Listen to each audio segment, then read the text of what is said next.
Salut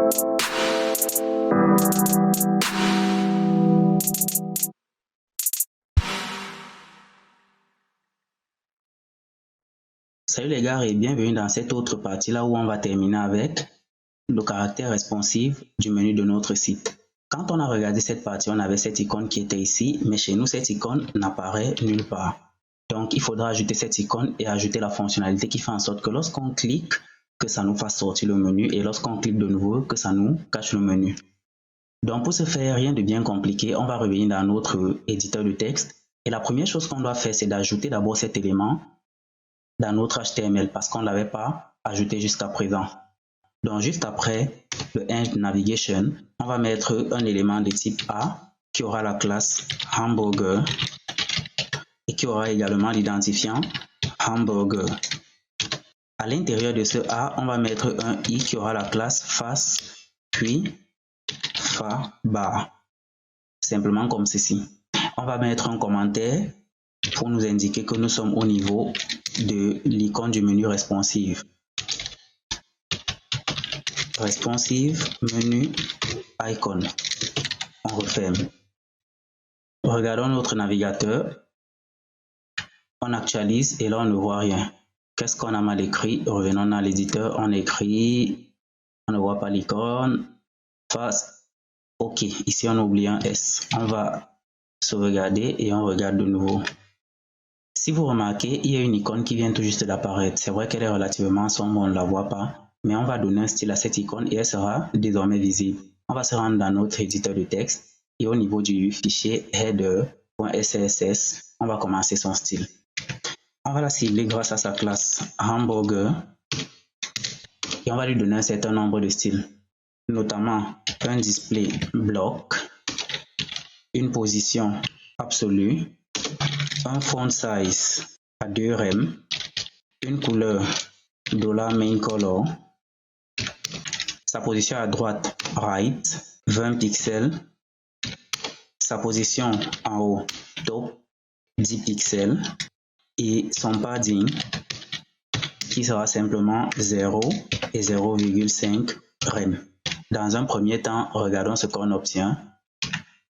Là, je crois que j'ai oublié de démarrer mon préprocesseur, donc je vais lancer un Compass Watch. Le préprocesseur démarre et allons voir ce qu'on a désormais. J'actualise et vous voyez que j'ai cette icône qui s'est directement placée de ce côté. Est-ce qu'on va lui ajouter d'autres éléments? Oui, parce que quand on regarde l'icône qui est ici et l'icône qu'on a de ce côté, il y a quelques différences. Déjà quand on survole celle-ci, il ne se passe rien de bon et on se rend compte qu'il y a un petit cadre tout autour de cette autre icône. Donc on va revenir dans notre éditeur de texte et on va lui ajouter d'abord ce premier cadre en disant qu'on va lui mettre un border et ce border sera 1 pixel solide RGBA et à ce RGBA on va simplement donner une couleur qui sera 255 164 0 et on va traiter cette couleur à 0,05%. Ensuite, on lui donne un border radius de 0,25 rem et on donne une transition à all et ça sera 0,3 secondes en ease. Donc, on va traiter l'icône en elle-même et on va dire dans le hamburger, on a un i qui est une icône et cette icône, on veut lui donner un vertical align à initial simplement. Quand on survole, il n'y a aucun effet. On va régler cet effet du survol et on va dire, lorsque nous sommes sur le hamburger et qu'on le survole, on aimerait qu'un certain nombre d'éléments se passent, notamment une couleur qui devrait être traitée par la fonction transparentize et à cette couleur, on va donner le $main color qui va être traité à 75%.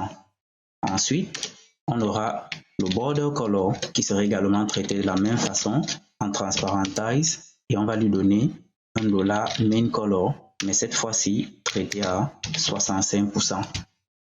Qu'est-ce qui se passe quand on regarde de nouveau? On actualise et quand je survole, vous voyez qu'il se passe cet effet. Donc là, je crois qu'on est bon et on peut se lancer dans le JavaScript. On va faire le JavaScript dans la prochaine partie, mais on va néanmoins mettre la structure en place dans cette partie.